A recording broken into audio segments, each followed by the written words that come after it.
E allora noi entriamo un po' nel vivo della festa. Questa festa da tempo ormai per l'Ordine dei Medici vuole essere anche un modo per essere un momento di incontro, uno scambio generazionale tra i colleghi più esperti, quelli che si sono laureati quest'anno, festeggiamo quelli che si sono laureati nel 1972 e quindi adesso festeggiano i 50 anni dalla laurea, e poi i giovani neoiscritti che da quest'anno entrano a far parte della famiglia, grande famiglia dell'Ordine, e che oggi pronunceranno il giuramento di Ippocrate, e con questo giuramento entreranno davvero a pieno titolo nella professione. Quindi ci saranno vari momenti di emozione, molti di voi sono stati già a questa festa e sanno insomma come si declina. Dico anche che la giornata del medico e dell'odontoiatra da molto tempo ormai è organizzata grazie alla collaborazione col Comune di Venezia, in particolare con l'assessorato alla coesione e alla programmazione sanitaria di Simone Venturini, che credo più tardi ci raggiungerà.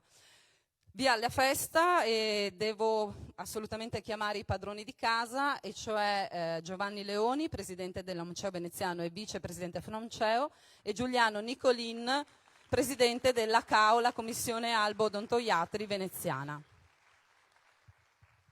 Sì, buongiorno a tutti, per noi è un grande piacere potervi ospitare qui a Venezia Teatro Goldoni, che è una sede tradizionale per quanto riguarda questa giornata. Ci sono molte cose che faremo oggi e quindi direi di partire subito con questo video, un video molto particolare che corrisponde alla giornata del 2 giugno. Per la prima volta nella nostra esistenza la rappresentanza degli operatori sanitari e quindi anche dei medici, ma c'eravamo tutti, è stata invitata dal Presidente della Repubblica, dal Ministero della Difesa, a sfilare. Eravamo in 5.000 a sfilare fuori imperiali, e è stato un ringraziamento per quanto riguarda quello che è stato fatto da tutta quanta la classe medica, dagli operatori, dai tecnici e infermieri durante la pandemia. E questo è stato un momento veramente alto per quanto riguarda il riconoscimento. Noi eravamo in una decina in rappresentanza di 460.000 medici italiani. Prego di far partire il video.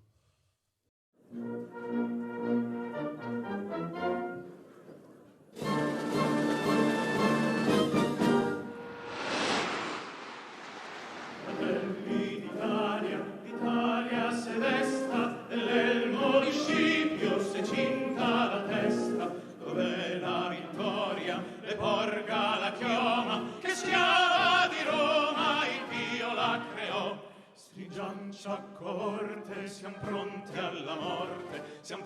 alla morte, l'Italia chiamò. Stringiancia corte, siamo pronti alla morte, l'Italia chiamò. Sì!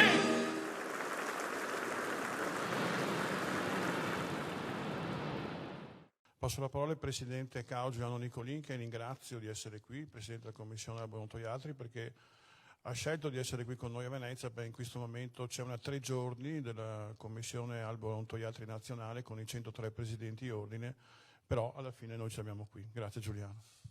Buongiorno, grazie Giovanni. Buongiorno a tutti, anche a voi ovviamente il mio affettuoso benvenuto, ai giovani e ai diversamente giovani, in questa giornata che vuole essere una festa. Quindi mi piacerebbe che alla fine della giornata, al di là del ricordo che si può avere attraverso video o foto, vi portaste a casa qualcosa di personale, proprio puramente emotivo di questa giornata, che poi ogni tanto magari vi ritornerà. Giovanni ha fatto vedere un evento eccezionale per la prima volta, diceva, in qualche modo è stato riconosciuto quello che tutti i giorni noi facciamo. Io credo, quando ho visto questo video, quando Giovanni me ne ha parlato, sì, è vero, ci hanno riconosciuto un qualcosa, ma che io credo che tutti noi ogni giorno stiamo facendo. L'abbiamo fatto in un periodo particolare. Quello che a me ha suscitato è il ricordo di tanti colleghi che purtroppo hanno sacrificato la vita in questo periodo.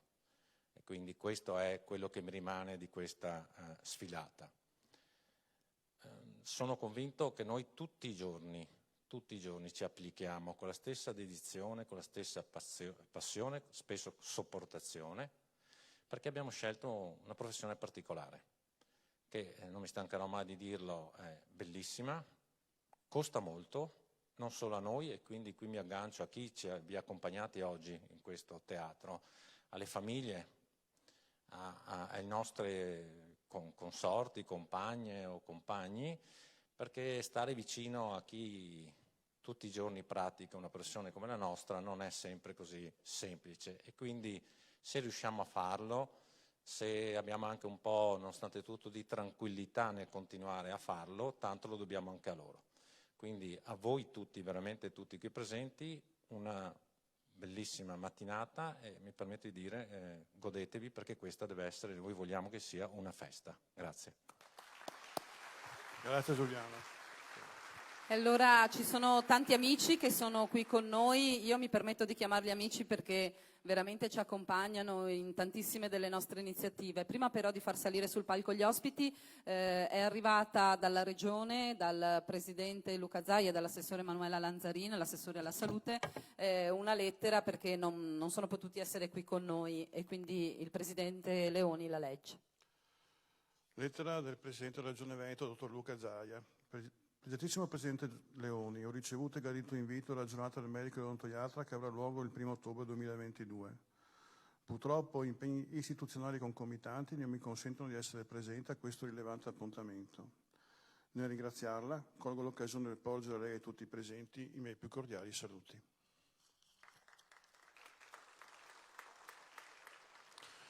Una lettera è arrivata anche dall'assessore alla salute e coesione sociale Manuela Lanzarin. Egregio Presidente dottor Leoni, nel ringraziarla per l'invito all'evento per la giornata del medico e odontoiatra che si terrà a Venezia presso il Teatro Goldoni sabato 1 ottobre, non potendo partecipare ai impegni già calendarizzati, auguro la migliore riuscita della giornata. L'occasione è gradita per porgere a lei e a quanti parteciperanno i miei più sentiti e cordiali saluti. Manuela Lanzarin. Grazie. E dopo la Regione non è potuto essere qui con noi, ma c'è stato già altre volte in passato, quello che è davvero un amico ormai dell'Ordine, e credo anche un grande amico personale del Presidente Leoni. È stato sostenitore di molte delle nostre iniziative, riesce a promuoverle anche a livello nazionale grazie alla federazione che guida, e ci ha mandato i suoi saluti Filippo Anelli, il Presidente della FNONCEO, nonché Presidente dell'OMCEO Bari. Su invito del Presidente Leoni e del Presidente Nicolin, insieme con il Consiglio dell'Ordine di Venezia, sono qui oggi a porgere i saluti della Federazione Nazionale degli Ordini dei Medici, Chirurghi e degli Odontoiatri. Un saluto affettuoso a tutti i colleghi che hanno raggiunto questo prestigioso traguardo dei 50 anni di laurea, e un saluto particolarissimo ai laureati in medicina che oggi giureranno fedeltà ai principi contenuti nel codice di deontologia medica. Viviamo una stagione complessa, difficile, siamo in una fase, speriamo tutti, finale del Covid, dove l'impegno profuso per contenere la pandemia e ridurre il più possibile la mortalità e le complicanze del Covid ha visto tutta la professione dedicarsi in maniera particolare. Una dedizione straordinaria che ha riguardato ovviamente tutti i comparti della professione, ma in maniera particolare oggi vorrei ricordare soprattutto i medici del pronto soccorso, i medici del 118, insomma i medici del sistema dell'emergenza-urgenza, che hanno affrontato questa pandemia insieme con i medici famiglia, insieme con i medici ospedalieri, in maniera particolarmente impegnativa, soprattutto perché, come sappiamo, viviamo una stagione in cui la carenza degli specialisti, talvolta le carenze anche di carattere organizzativo, costringono i medici a doversi rimboccare le maniche e a far fronte a queste carenze per assicurare l'assistenza ai nostri cittadini. 375 sono i colleghi che sono deceduti durante il Covid, e questo ovviamente a causa della mancanza dei dispositivi, soprattutto nella prima fase della pandemia, dove nemmeno i percorsi all'interno degli ospedali erano codificati al fine di evitare che gli stessi ospedali diventassero centri di infezione della pandemia. Sul territorio è successo la stessa cosa, ma l'impegno profuso all'interno del pronto soccorso e del sistema emergenza-urgenza è stato particolare, al punto che oggi è necessario un intervento anche di carattere normativo, legislativo e contrattuale per dare delle risposte precise a questi colleghi. In termini numerici, perché sappiamo come la programmazione regionale non abbia in realtà funzionato e i tetti di spesa fermi ancora al 2004 non consentono oggi di poter svolgere quell'attività che le regioni vorrebbero in qualche maniera, cioè assumere personale medico. Ma la carenza maggiore è legata proprio al fatto che per lunghi anni abbiamo avuto borse di specializzazione, di formazione post-laurea ferme in numero inferiore a quelli dei laureati. Si è formato il cosiddetto imbuto formativo e oggi, grazie al Ministro Speranza, lo abbiamo in qualche maniera svuotato, perché nel giro di 3 anni abbiamo messo insieme oltre 43.000 borse di specializzazione, più quelle di medicina generale, che hanno dato una prospettiva e una speranza di ripresa della professione all'interno del Servizio Sanitario Nazionale, ma anche e soprattutto un segno di fiducia nei confronti delle giovani generazioni che si apprestano così, attraverso quest'ultima fase del percorso formativo, ad essere i protagonisti della medicina del futuro. Ricordo a tutti che la nostra è una professione che si pone oggi come modello sociale nel nostro paese. Siamo quelli che arrivano a intervenire, a svolgere la loro attività dopo un lungo e faticoso percorso formativo, che non si ferma nemmeno dopo la specializzazione, ma continua sempre e comunque attraverso la formazione continua. Oggi, per poter esercitare la professione, c'è bisogno dell'abilitazione all'esercizio professionale, ma anche la certificazione dell'avvenuta formazione continua durante questi anni. Quindi il medico sicuramente si presenta alla società come un professionista, come un cittadino che per svolgere la propria attività studia, si impegna,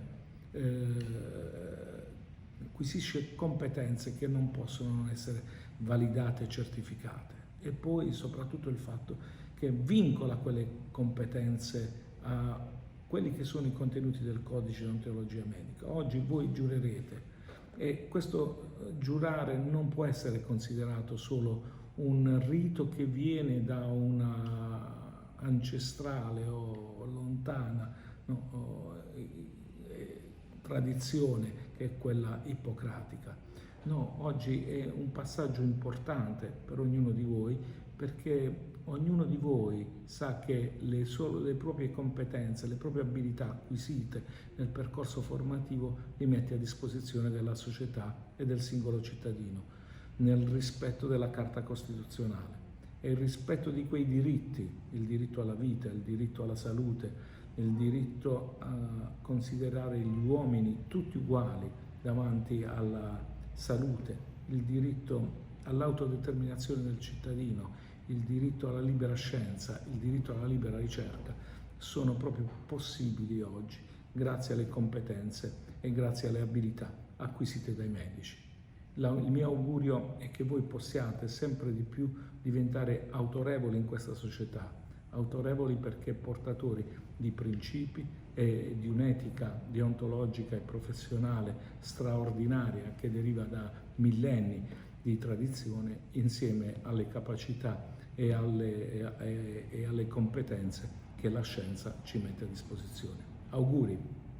Quanta carne al fuoco dal Presidente Anelli nel suo saluto di oggi. Noi proseguiamo. Settimana scorsa, il weekend scorso, siamo stati impegnati con Venezia in Salute, che è un'iniziativa che l'Ordine organizza insieme alla sua fondazione Ars Medica da tanto tempo. Era la 12ª, vero Gabriele, edizione.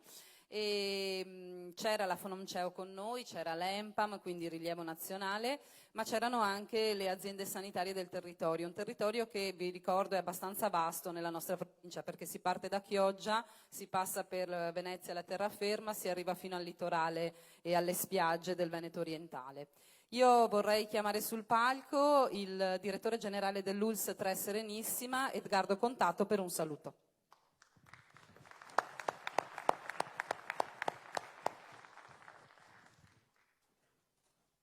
Il direttore è stato con noi anche a giugno, era con noi in conferenza stampa l'altra settimana, insomma c'è molto vicino nelle nostre iniziative. Direi che è d'obbligo.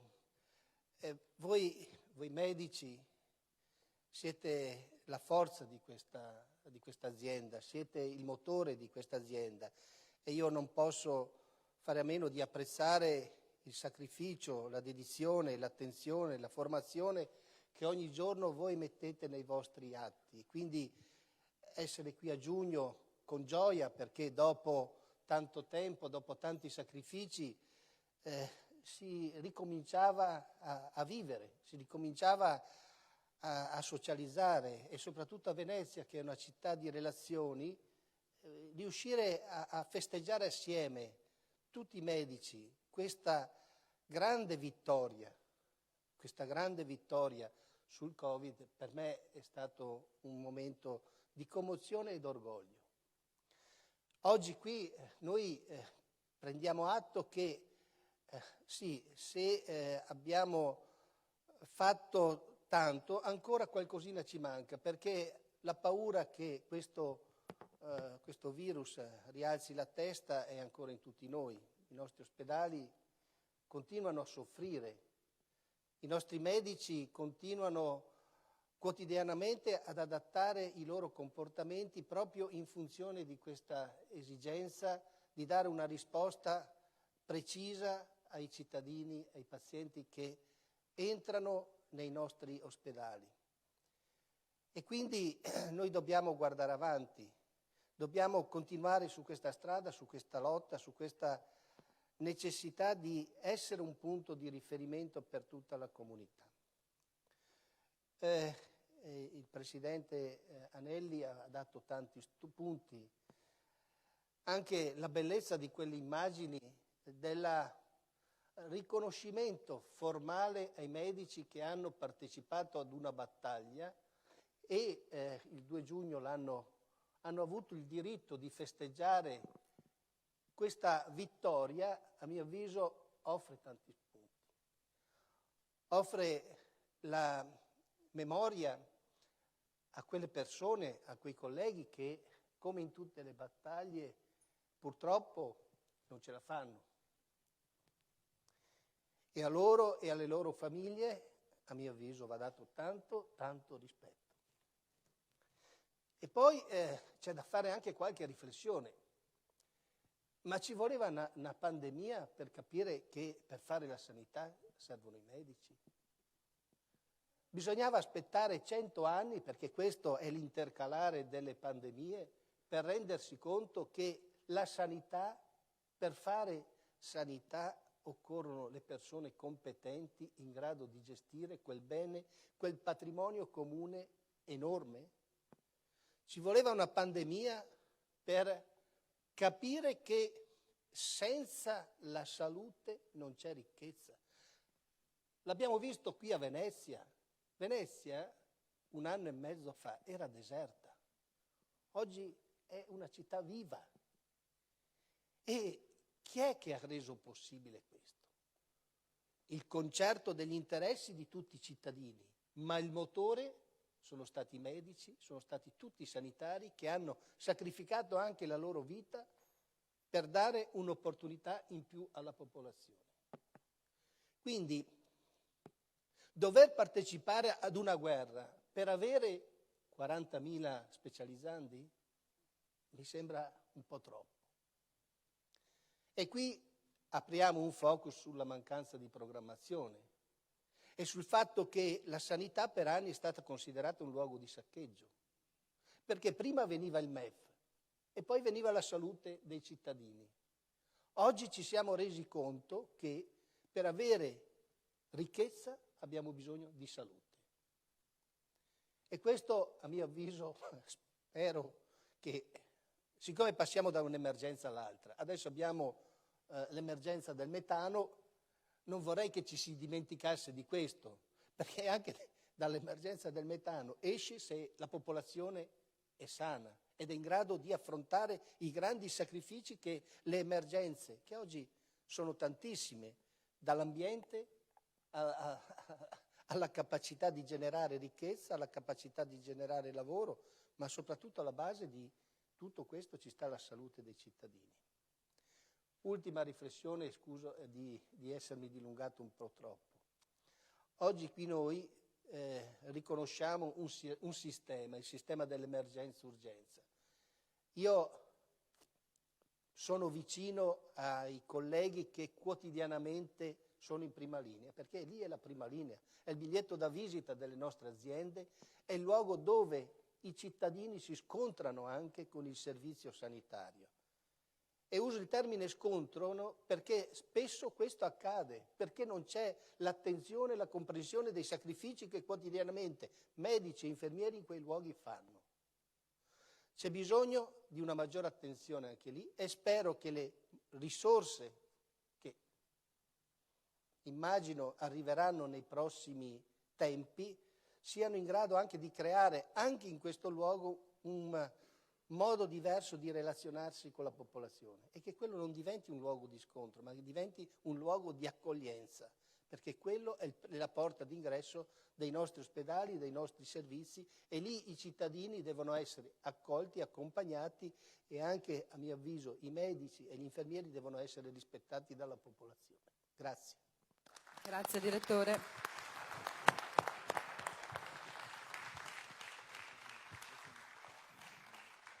E dopo l'ULSS Serenissima abbiamo con noi oggi anche il direttore generale dell'ULSS 4 Veneto Orientale, il dottor Mauro Filippi.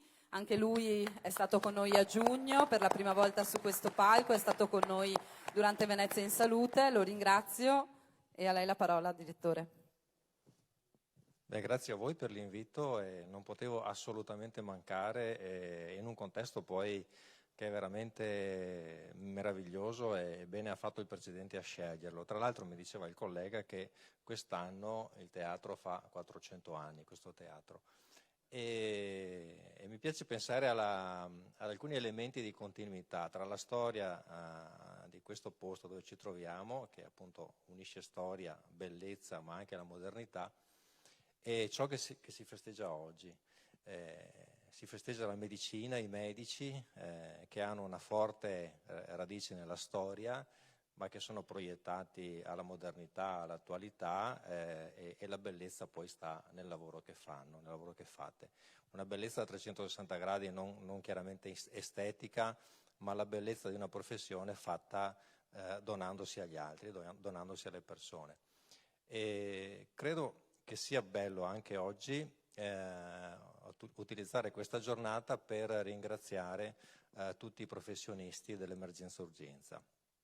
Io ringrazio in particolar modo tutti i medici dei nostri servizi, dei 3 pronti soccorsi e dei punti di primo intervento di San Donà di Piave, Portogruaro e Jesolo, i direttori delle unità operative, la dottoressa Zoleo, il dottor Barbaro, anche il dottor Quarta che ha retto il nostro pronto soccorso fino a giugno di quest'anno, con un lavoro, come diceva il collega della 3, veramente incredibile. Abbiamo noi, giusto per significare anche l'impegno di questi professionisti, poco meno di 100.000 accessi nell'anno, 24.000 solo durante l'estate. Pensate, un territorio che accoglie oltre 24 milioni di presenze estive tra maggio e settembre. Quindi è un lavoro incredibile.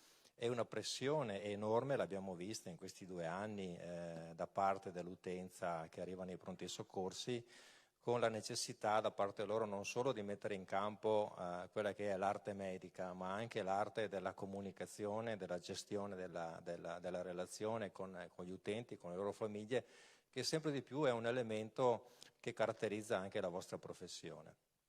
Ringrazio tutti i medici che oggi festeggiano i 50 anni, che sono coloro che hanno fatto anche la storia della sanità veneta, che è una sanità di eccellenza, non perché lo diciamo in maniera autoreferenziale, ma ce lo dicono i numeri. A livello nazionale ormai da qualche anno la nostra regione è quella che ha gli indicatori di performance, di salute e di benessere più alti di tutte le regioni, e di questo noi ne siamo orgogliosi, ma dobbiamo condividere questo orgoglio con coloro che hanno lavorato in questa sanità e l'hanno resa veramente di eccellenza. E infine i nuovi laureati. Guardate, io ho 3 figli, la più grande ha già scelto medicina, la seconda sceglierà medicina. Non l'ho suggerito, anche se in cuor mio chiaramente auspicavo facessero una scelta di questo tipo, e chiaramente non l'ho neanche spinti a fare una scelta contraria. Ho voluto che fosse una scelta consapevole, autonoma, indipendente da qualsiasi pressione familiare, anche se in famiglia i supporter verso la sanità sono parecchi. Perché è una scelta impegnativa, impegnativa perché sono 6 anni di studio e poi le specialità. Sono 6 anni di impegno, di tirocinio, di studio veramente che lascia poco spazio ad altro, ma soprattutto è una professione che apre ad un mondo nel quale si entra solo se veramente si ama fare quel lavoro, e non è curare le malattie, come disse il vostro presidente ad un convegno quest'estate a Venezia. Il medico non cura le malattie ma cura le persone, è con le persone, e lì sta la differenza, è cogliere questa differenza tra stare lì per curare un problema fisico o psicologico e curare la persona. Quindi è a voi che affidiamo, tutti noi, il bene della nostra comunità, e a voi l'impegno di portare avanti questa sanità di eccellenza, a voi e alle vostre famiglie, perché è un impegno, come diceva il Presidente, che coinvolge necessariamente anche la vostra famiglia quando siete al lavoro, quando siete in turno. Cosa dobbiamo fare noi? Io, il collega Contato, tutti i colleghi direttori, dobbiamo fare in modo che il lavoro nelle aziende vi sia reso più semplice possibile, che abbiate meno burocrazia possibile, che abbiate un'organizzazione efficiente, che abbiate strumentazione all'avanguardia, perché oggi la medicina richiede una tecnologia avanzata, ma che abbiate anche il tempo per parlare con le persone, perché guardate, la relazione è uno degli elementi terapeutici fondamentali nel vostro lavoro e nel lavoro di tutti coloro che fanno la sanità. Quindi grazie ancora Presidente dell'invito, grazie a tutti voi e una buona carriera per tutti coloro che hanno una carriera davanti, lavorativa, e grazie ancora a tutti coloro che oggi magari si stanno avvicinando o sono già alla chiusura della loro vita lavorativa. Grazie. E la comunicazione tempo di cura, aveva detto il Presidente Anelli proprio al convegno nostro di qualche tempo fa, quindi in piena linea con quanto ha detto ora il dottor Filippi. Io ne approfitto, visto che è arrivato sgattaiolando qui nell'angolo, come vi dicevo prima, questa giornata è resa possibile da tanto tempo ormai grazie alla collaborazione col Comune di Venezia, che ci sostiene spesso nelle nostre iniziative, è nostro partner per Venezia in Salute, ma non solo.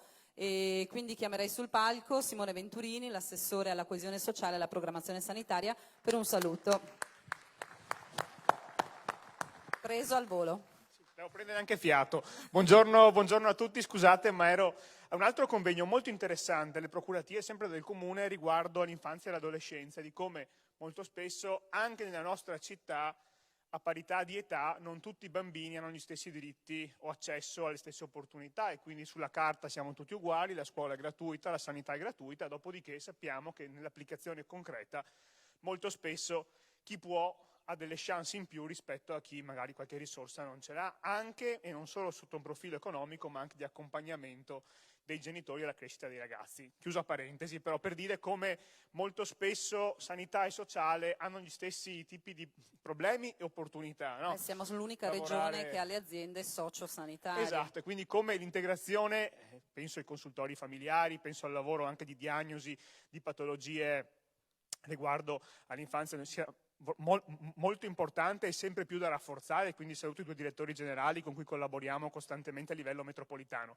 Voi ringraziate il Comune, ma non dovete, perché questa è casa vostra, la città è casa vostra ed è il Comune a ringraziare non solo l'Ordine, ma soprattutto i nuovi medici che oggi iniziano un percorso e i medici che in qualche modo raggiungono un anniversario importante. So che è anche la giornata dedicata anche ai medici del pronto soccorso e quindi alla medicina di urgenza e di emergenza, e questo è molto importante perché molto spesso leggiamo sui giornali solo quando qualcuno scrive una lettera per lamentarsi dei tempi di attesa, non leggiamo mai quando ogni giorno, decine di volte al giorno, queste persone in condizioni anche difficili in cui hai persone che stanno molto male davanti a te e ne arrivano contestualmente più di una, alle volte anche tante quando ci sono degli incidenti grossi, riescono a salvare le vite. Allora, siccome per carità non sarà il mio grazie a coprire le lettere dei giornali, ma davvero ci tengo a farvi sapere che la città tutta sa che ogni giorno, quando non emerge, di notte, di mattina, di sera e di pomeriggio,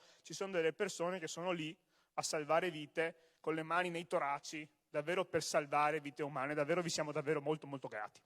Un ultimo appunto sul perché questa giornata per noi è importante. Perché mette al centro la persona del medico. Molto spesso quando parliamo di sanità, anche le opinioni pubbliche, i comitati e manifestazioni hanno in testa il mattone, hanno in testa lo spazio fisico. Allora, nella percezione comune, se io da 2000 metri quadri scendo a 1800, tolgo un servizio. Nessuno si chiede invece il servizio da chi lo fa, e sono le persone, sono i medici. Allora spero che grazie a queste occasioni sempre di più cresca la consapevolezza che la sanità non si regge sul mattone, ma si regge sulle persone che fanno funzionare i servizi sanitari, e di come molto spesso non ci dedichiamo mai abbastanza a pensare alle persone che tengono in piedi la sanità rispetto invece agli edifici in cui la sanità è svolta. Davvero grazie di cuore e in bocca al lupo a tutti. Grazie Assessore. Grazie all'assessore e grazie al Comune di Venezia nella persona del sindaco Luigi Brugnaro, perché la collaborazione del Comune è sempre stata sistematica. Ricordo solo il Vaporetto per quanto riguarda l'invito alla vaccinazione, che ha solcato le acque nel Canagrande. Doveva farlo un mese, poi l'ho visto girare ancora proprio 6 mesi dopo, era ancora con noi a invitare a quella che era la vaccinazione e alla storia della vaccinazione che ha liberato l'umanità dalle malattie precedenti. Prego Chiara. Sì, continuiamo questa carrellata di saluti. Noi come ordine, grazie anche alla spinta che hanno dato i presidenti, abbiamo attivato da tempo delle sinergie e delle collaborazioni con altri ordini.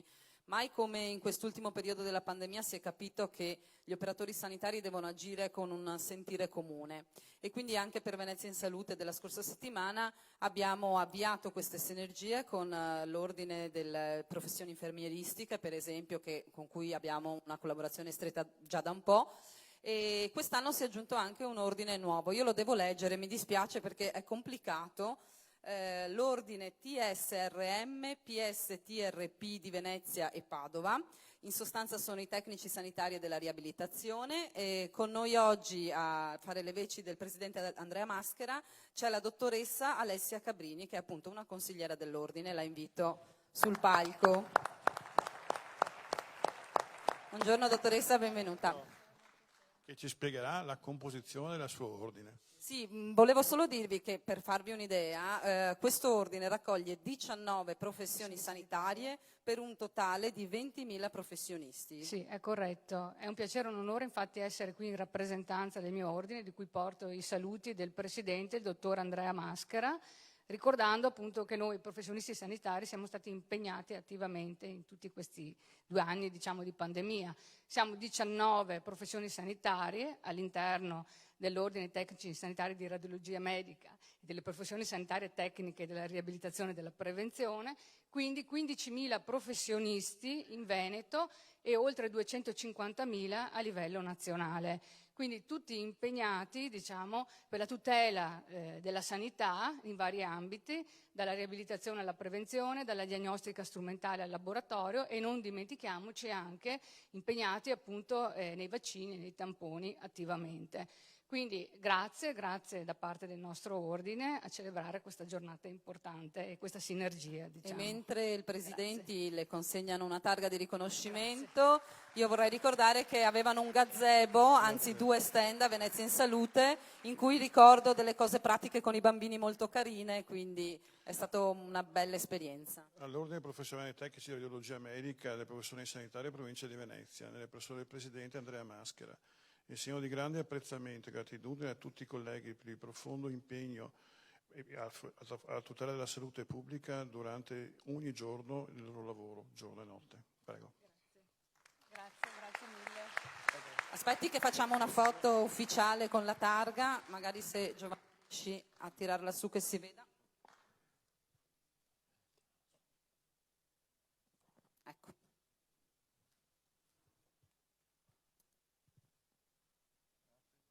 Grazie mille dottoressa, porti i saluti anche al Presidente che era con noi la scorsa settimana.